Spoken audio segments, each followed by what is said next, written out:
Operation সিঁদুর পাকিস্তানে একের পর এক জঙ্গি ঘাঁটিতে হামলা চালিয়েছে ভারত। দেশটি বলছে এই অভিযান সন্ত্রাসবাদের বিরুদ্ধে, রাষ্ট্রের বিরুদ্ধে নয়। এখন প্রশ্ন উঠেছে, এই অভিযান কি কেবল পাকিস্তানে সীমাবদ্ধ থাকবে, নাকি ভারত তার সীমানা ছাড়িয়ে বাংলাদেশেও এমন অভিযান পরিচালনার কথা ভাবতে পারে? বিশেষ করে যখন ভারত দাবি করে আসছে বাংলাদেশেও জঙ্গি তৎপরতা বেড়েছে। সেই জঙ্গি তকমা দিয়ে বাংলাদেশের জন্য ভারতীয় সামরিক হস্তক্ষেপের আশঙ্কা কতটা বাস্তবসম্মত, চলুন বিশ্লেষণ করি।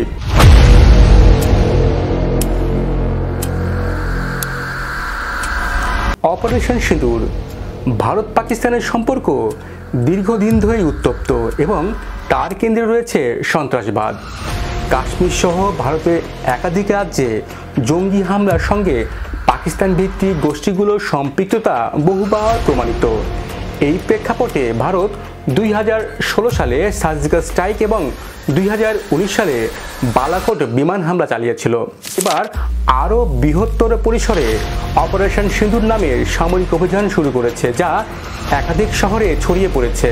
এই অপারেশনে মূলত ভারতীয় অভ্যন্তরে নাগরিক সুরক্ষা নিশ্চিত করা এবং জঙ্গি সংগঠনের ঘাঁটিগুলো ধ্বংস করার লক্ষ্যে চালানো হচ্ছে বলে ভারত দাবি করে আসছে। দেশটি বারবার বলছে এটি কোনো রাষ্ট্রের বিরুদ্ধে যুদ্ধ নয়, বরং রাষ্ট্রের ভিতরে লুকিয়ে থাকা সন্ত্রাসী শক্তির বিরুদ্ধেই আক্রমণ।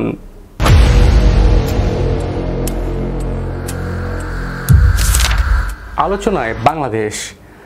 ভারতের সাম্প্রতিক অভিযানের পর দক্ষিণ এশিয়ার আরেকটি গুরুত্বপূর্ণ প্রতিবেশী দেশ হিসেবে বাংলাদেশকে নিয়েও আলোচনা শুরু হয়েছে। বিশেষ করে মোহাম্মদ ইউনূসের নেতৃত্বে সরকার গঠনের পর বাংলাদেশের কিছু উপদেষ্টা, নেতা, সাবেক সেনা সদস্য ভারত বিরোধী বক্তব্য দিয়ে আসছে, যেমন কলকাতা দখলের হুমকি কিংবা ভারতের চিকেন নেক করিডোর এবং সেভেন সিস্টার দখলের দাবি। এইসব বক্তব্যকে কেন্দ্র করে ভারতীয় গোয়েন্দা এবং নিরাপত্তা বিশ্লেষকরা উদ্বেগ জানিয়েছে। ভারতের একাধিক গণমাধ্যমে দাবি করা হচ্ছে বাংলাদেশের জঙ্গি কার্যক্রম বেড়েছে এবং কিছু রাজনৈতিক গোষ্ঠী তা সক্রিয়ভাবে প্রশ্রয় দিচ্ছে। এমনকি আওয়ামী লীগ নেত্রী শেখ হাসিনাও অভিযোগ করেছেন যে মোহাম্মদ ইউনূস জঙ্গি সংগঠনগুলোর সঙ্গে যুক্ত এবং আইএসআইয়ের ছত্রছায়ায় বাংলাদেশের কিছু অঞ্চলে সন্ত্রাসী প্রশিক্ষণ কেন্দ্র গড়ে তুলেছে।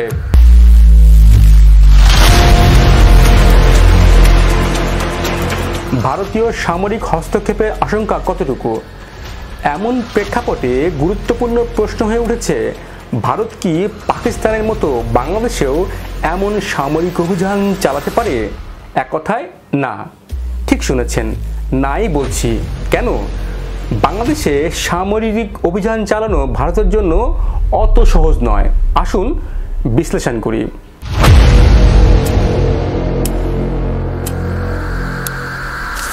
কূটনৈতিক প্রতিবন্ধকতা।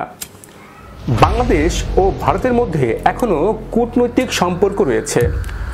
বাংলাদেশ ভারতকে একাধিকবার সীমান্ত নিরাপত্তা, পানি, বাণিজ্য ইস্যুতে আলোচনার মাধ্যমে সমাধানে দেওয়ার চেষ্টা করেছে। এমন পরিস্থিতিতে ভারত সরাসরি সামরিক হস্তক্ষেপ করলে আন্তর্জাতিক কূটনীতিতে তার অবস্থান দুর্বল হয়ে পড়বে। ভারতকে তখন জাতিসংঘেও, ওআইসি, এমনকি যুক্তরাষ্ট্র, চীন থেকেও সমালোচনার মুখে পড়তে হতে পারে।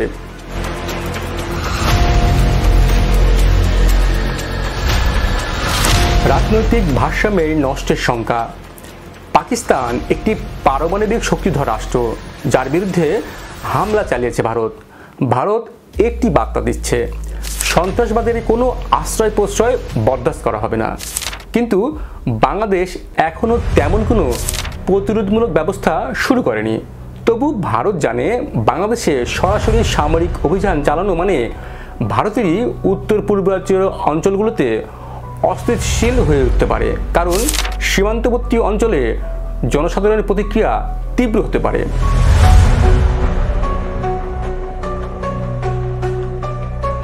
বাংলাদেশে অভ্যন্তরীণ রাজনৈতিক বাস্তবতা। বর্তমানে বাংলাদেশের রাজনৈতিক পরিস্থিতি অস্থিতিশীল। এমন অবস্থায় ভারত যদি কোনো সামরিক হস্তক্ষেপ করে বা অভিযান চালায় তা অভ্যন্তরীণ বিদ্রোহ, গণবিক্ষোভ বা সশস্ত্র প্রতিরোধের রূপ নিতে পারে। এতে ভারত বাংলাদেশ সম্পর্ক দীর্ঘস্থায়ী ক্ষতিগ্রস্ত হতে পারে। ভারত দীর্ঘমেয়াদে এমন কৌশল গ্রহণ করতে চাইবে না।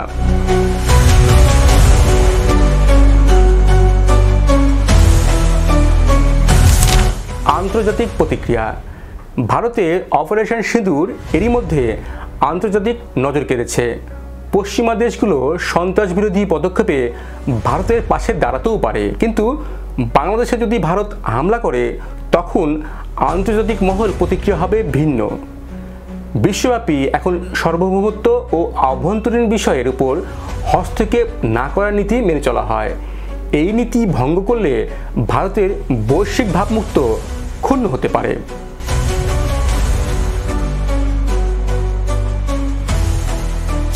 তবে সতর্ক সংকেত, ভারতের অপারেশন সিঁদুর আপাতত পাকিস্তানের ভেতরেই সীমাবদ্ধ। বাংলাদেশে সামরিক অভিযানের আশঙ্কা এখন তাত্ত্বিক পর্যায়ে রয়েছে।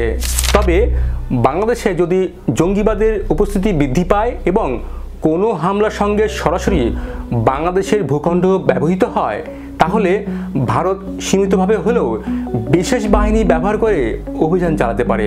পূর্ণমাত্রায় সামরিক অগ্রাসনের আশঙ্কা খুবই ক্ষীণ, কারণ তাতে কূটনৈতিক, সামরিক ও আঞ্চলিক ভারসাম্য মারাত্মকভাবে ক্ষতিগ্রস্ত হতে পারে।